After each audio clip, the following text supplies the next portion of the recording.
सभी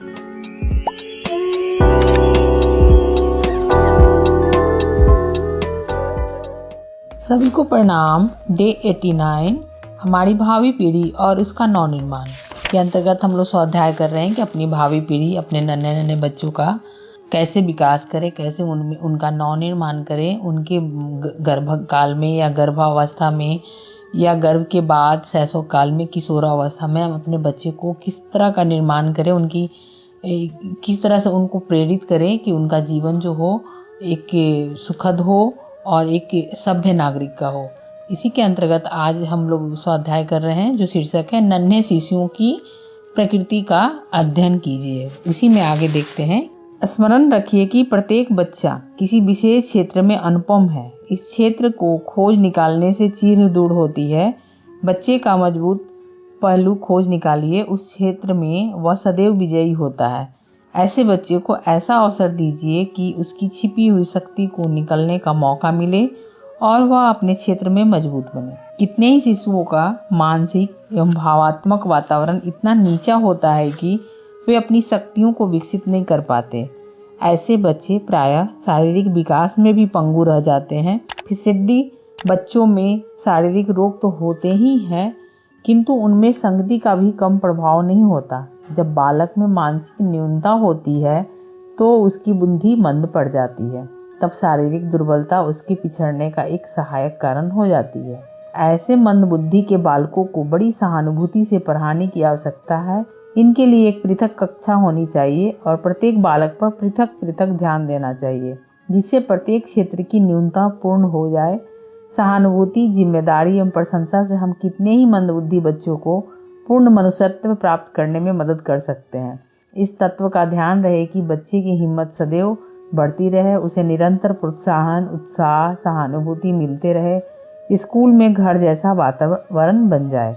अनेक छोटे छोटे बालक हीन बुद्धि होने के कारण अपराध करते हैं, कुछ दूषित वातावरण के शिकार होते हैं, कुछ को भयंकर ताड़ना सजाएं मिलनी होती है।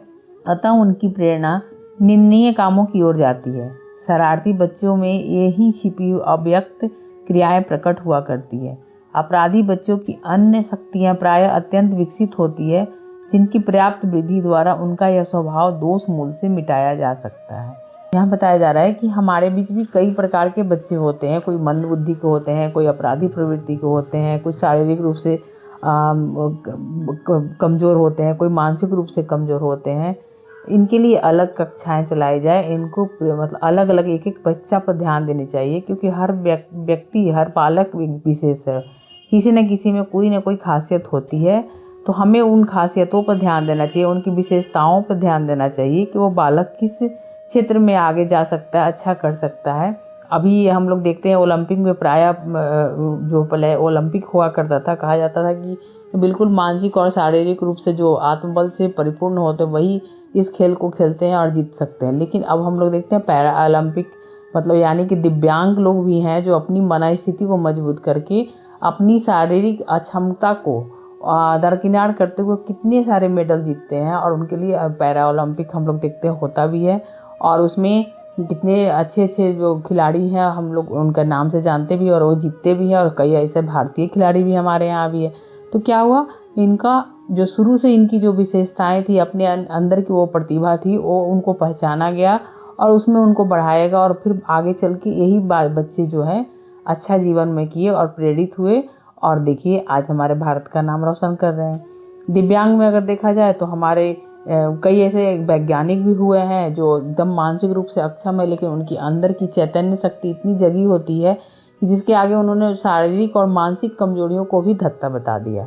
तो हमें जब ऐसे बच्चों का सामना करना पड़े तो हमें उनकी विशेषताओं को देखना चाहिए। तो इससे क्या होता है, बच्चे में जो चिड़चिड़ापन होती है, जो बच्चे चिढ़ते हैं, वो दूर होती है, क्योंकि हर कोई विशेष है। तो हम क्यों नहीं उसकी बखूबियों को, उसकी विशेषताओं को बढ़ाने में मतलब अपना जो भी सहायता कर सकते हैं हम करें, अपना कर्तव्य को निभाएं।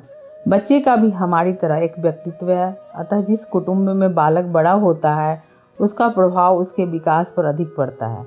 यदि बच्चे की मानसिक शक्तियों के विकास के लिए योग्य वातावरण के सृजन किया जाए तो बचपन से ही बालक की शक्तियां विकसित होना प्रारंभ हो जाए और अवस्था के साथ साथ बढ़ती जाए।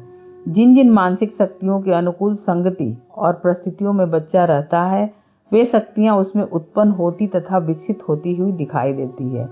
सुखी दंपति के शिशु बड़े संतुष्ट एवं सुखी रहते हैं। उनके मुख पर संतोष की छटा रहती है।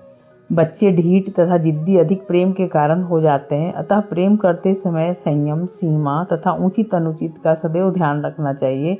इसी प्रकार अधिक डांटने फटकारने से भी बच्चे के अहम भाव पर भयंकर ठेस लगती है। यहाँ इसमें बताया जा रहा है कि बच्चे के जो हमारा जैसे व्यक्तित्व होता है बड़ों का, वयस्क का, तो वैसे ही छोटे बच्चों का भी एक व्यक्तित्व होती है। बच्चे की भी अपनी मूल भावना होती है, उनकी भी भावनाएं होती है, जिसको ठेस न लगे इसका हमें ख्याल रखना चाहिए। और उनकी जो भी मानसिक शक्तियाँ होती है उसको योग्य वातावरण हम सृजन करने का एक अपना कर्तव्य निभा सकते हैं। उनके मतलब एक अभिभावक के रूप में हम कोशिश कर सकते हैं कि जिसमें हमारा बच्चा विशेष रूप से खिल सके, बढ़ सके, उसको पहचाने और उसमें उसको बढ़ाने का हम प्रयास करें। और प्रायः देखा जाता है कि जिस घर में कलह क्लेश नहीं होता वहाँ के बच्चे काफ़ी खुशमिजाज होते हैं और वो आगे बढ़ने में काफ़ी कामयाब भी होते हैं। और सुखी दंपति के शिशु बड़े संतुष्ट और सुखी भी रहते हैं। और जिन घरों में कलह क्लेश होते हैं, खास करके पति पत्नी में, माँ बाप में अगर लड़ाई झगड़े होते हैं तो उनके बच्चे कहीं न कहीं कुंठित होते हैं। ये भी हम लोग देखे हैं। 14 वर्ष पश्चात बालक युवा हो जाता है और यौवन की कुछ अस्पष्ट तरंगे और उसके मन प्रदेश में उद्वेलित होने लगती है। वह अपने आप को प्रकट करने के लिए श्रृंगार करता है, गाता बजाता सिगरेट पीता फिरता है। वो अपने साथ साथी या मित्र जैसा व्यवहार चाहता है। उसकी दबी हुई इच्छाएं क्रमशः निकलनी शुरू होती है। इस अवस्था में जो मानसिक एवं शारीरिक परिवर्तन होते हैं उनके अनुसार ही व्यवहार होना चाहिए। यहाँ किशोरावस्था की बात हो रही है। जब बच्चा टीनेज में आता है तो वहाँ पर कुछ ऐसी मन स्थिति उनके उद्वेलित होते हैं। उनकी मन प्रदेश में बहुत सारे जिज्ञासा उठते हैं, बहुत सारे प्रश्न उठते हैं और उन्हें अपने प्रश्न का उनको उत्तर चाहिए होता है। इसके लिए वो क्या करते हैं, कुछ न कुछ ऐसा हथकंडा अपनाते हैं। और अगर उनके दबी हुई इच्छाओं को दबा दी जाए तो फिर क्या होता है, वो दूसरे रूप में वो गलत वे में निकलता है। लेकिन अगर हम उनके मनोभावों को पकड़े, उनकी मन स्थिति को समझे, उनकी मन प्रदेश में उठने वाले प्रश्न को हम जवाब दें, उनकी जिज्ञासाओं को शांत करें, तो ही बच्चा धीरे धीरे विकसित होकर एक अच्छा नागरिक बनता है।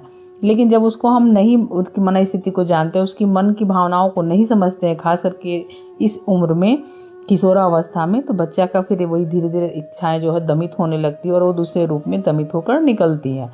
तो हम ऐसे भी अपनी भावी पीढ़ी का नवनिर्माण कर सकते हैं। अपने बालक को, जो हमारा बच्चा युवावस्था में पहुंचने को होता है, किशोरावस्था में, तो उसकी भावनाओं को समझें, उसका आदर सम्मान करें, उसको भी एक व्यक्तित्व के रूप में देखें और उसको आगे बढ़ने में सहायता करें। ऐसे नवयुवक सहानुभूति की आकांक्षा करता है तथा जो कोई सहानुभूति प्रदर्शित करता है उसी का चिरदास हो जाता है। किन्हीं बच्चों में अतिरिक्त कामेच्छा उत्तेजित होकर भयंकर उत्पात मचाती है और वे निम्न पथों में पड़कर जीवन बिगाड़ लेते हैं। अतः माता पिता को चढ़ती जवानी में सदैव सतर्क रहना चाहिए। काम वासना का जागृत होना स्वाभाविक है। इसे दबाने के स्थान पर निकलने के लिए नए अवसर देना चाहिए। चित्रकारी, संगीत, कविता, व्यायाम आदर्श जीवन में प्रवेश करा सकते हैं। कितने ही युवा काम वासना के प्रकाशन को भयंकर पाप समझकर आत्मग्लानि के शिकार रहा करते हैं। पाप की कल्पना से वे इतने चिंतित रहते हैं कि यह कारण हीनत्व का भावना ग्रंथि का निर्माण कर देते हैं, जो उन्हें सदैव कष्ट देती रहती है। माता पिता को अपना उत्तरदायित्व समझकर युवा से व्यवहार करना चाहिए। और हम लोग जानते भी हैं और समझते भी हैं, एक समाज में देखते भी हैं कि कैसे हमारे बच्चे जो युवा होते हैं, हम सब भी उस दौर से गुजरे हैं, तो कैसे इस समय जो है काम उत्तेजना, काम इच्छा उत्तेजित होती है। अगर बच्चे को सही दिशा नहीं दी जाए, उसका सही मार्गदर्शन नहीं किया जाए, उनके जीवन में कुछ आदर्श उपस्थित नहीं किए जाए, तो फिर क्या होता है, वो धीरे धीरे वो कहीं न कहीं दबित रूप से वो निकलने लगता है और वो कहीं बच्चा इस अवस्था में गलत वे भी अपना सकता है। तो हम माता पिता के रूप में, अभिभावक के रूप में अपनी भावी पीढ़ी के नव निर्माण के अंतर्गत उसकी हर भावनाओं को समझे, उसकी प्रत्येक इच्छाओं को समझे, उसकी उम्र के अनुसार जो भी उसके अंदर उमंगें उठ रही है उसको हम एक सही दिशा देने का, सार्थक दिशा देने का प्रयास करें।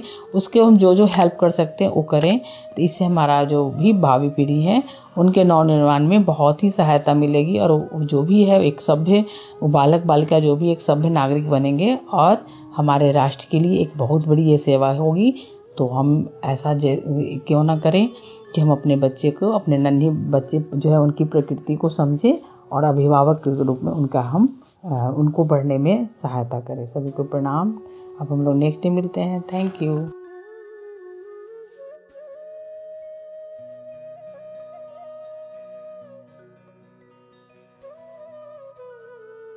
हमारे YouTube चैनल को सब्सक्राइब करें और बेल आइकन को दबाकर ऑल पर क्लिक करें ताकि आने वाले सभी वीडियोस की नोटिफिकेशन आपको मिलती रहे।